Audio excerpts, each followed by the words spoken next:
magneziu, fer, bor, zinc, mangan, cupru.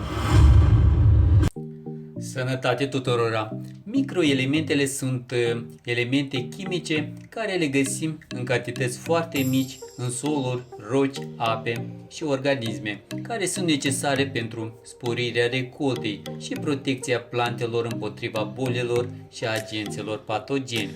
În organismele vegetale sunt identificate circa 80 de elemente, dintre care 75% sunt microelemente. Prezența microelementelor este absolut necesară pentru plantele noastre. Ele intervin în metabolismul general, în creșterea și dezvoltarea lor, în procesele de imunitate. Lipsa unui microelement o putem suplimenta prin adăugarea lui în mediu. O să enumăr câteva dintre microelemente care au un rol esențial în organismele vii.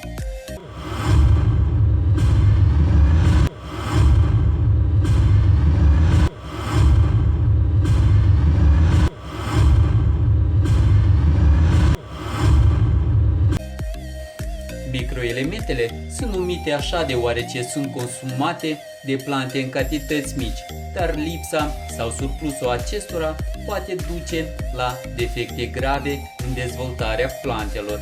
Așa că, dacă o să îngrășați pământul cu un îngrășământ natural provenit de la animale, cu siguranță veți asigura un echilibru de microelemente în solul dumneavoastră pentru ca plantele să se dezvolte foarte bine.